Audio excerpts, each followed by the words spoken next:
Please be seated. May my words have meaning. When I read today's gospel, I knew it had more meaning than what was said.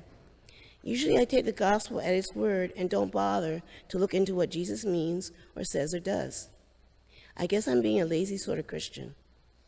Theology, the study of religion, its foundations in history, seems a lot hard and frankly boring. However, I love the history of why and when things occur. I think of myself as sort of a detective, more like Miss Marple than Monsieur Poirot. I know that when you like a person, place, or thing, it is from a memory or sense you've experienced before. So I thought, why not do a little investigation of this parable and what, if any, meaning it could have in our lives today. In today's gospel, Jesus leaves his apostles even more confused than usual, so they go after him. They ask him, "We heard you, we may even agree with you, but let us in on the meaning of what you said."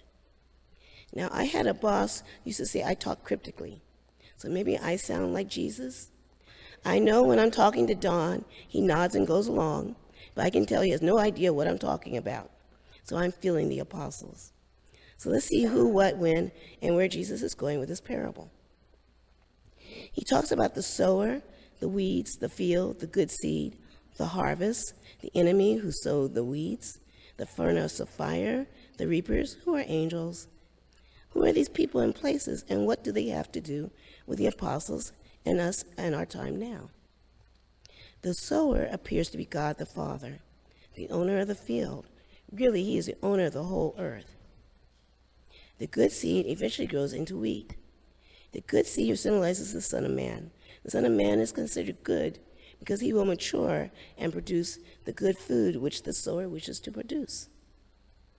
The weeds are in contrast to the wheat. The weeds are planted by the enemy, also known as the sons of evil. The enemy is the devil. In this parable, Jesus states that the weeds are sown by the devil and therefore the enemy of the sower. The harvest, it represents the end of the age. This may reflect ripening or a countdown to when situations are arriving at a conclusion. The harvest describes God's judgment at the end of the age. The reapers may be a reference to angels. The sower states that when the servants knows that the wheat and the weeds are growing in the field at the same time, they ask the sower, should they remove the weeds? And they are told no. Usually when you plant a garden and the weeds seem about to take over, like at my front yard, you go and you pull the weeds out and leave the weeds or the plants.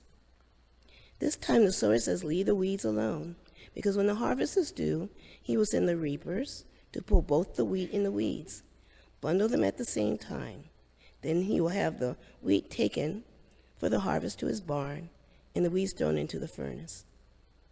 Jesus states how this affects the near future for the apostles, stating that the age of man may come before the last apostle has died.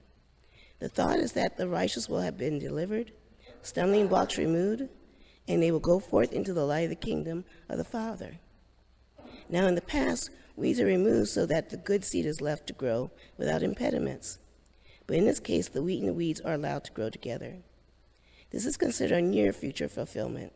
If the Jews had accepted Jesus during his time on earth, they would have been allowed to walk in the light of God's judgment. However, they thought that Jesus was here just to get the Roman occupiers out. The bad seed is to be bundled up at the end of the harvest and thrown into the furnace of fire. Fire usually serves as God's punishment in Scripture. God's judgment fire applies to both believers and non-believers. The reapers, or the angels, would have gathered all the non-believers, such as the weeds, and thrown them into the fury fires of God's judgment. While fiery judgment awaits the weeds, a good reward awaits the good seed planted and nurtured by the sower. The main point of Jesus' teaching is that faith is what gains great rewards. Jesus wanted to encourage his followers to learn about great faith, such as that of the centurion, with which we know the story. A Gentile whose faith was as great as his heart. In explaining the distant future, we must acknowledge our current situation in history. There's little difference to us whether Jesus meant the end of all the ages or the end of the current age. because as best as we can tell, we are at the end of human history. For us in the current age, it's as if we are in the fourth quarter of a Washington Commanders game, and knowing how many Hail Mary plays they make, are we at the end of the age or the end of the game? Everyone now has the opportunity to be adopted into God's family by faith and receive an inheritance as a son of man by being faithful to the King or God, or win the game. I end by saying that God is the true judge. We may be fooled by appearances, but he is able to sift the weeds from the wheat. The Jews' rejection of Jesus did not nullify his prophecy, it only delayed it. God used the delay to bring salvation not only to the Jews, but also to the Gentiles. Everyone will receive what they deserve at God's judgment. The wicked will face his wrath for the evil they have done, and the good will be rewarded and receive their honor from God and his kingdom for their faithfulness. Thank you.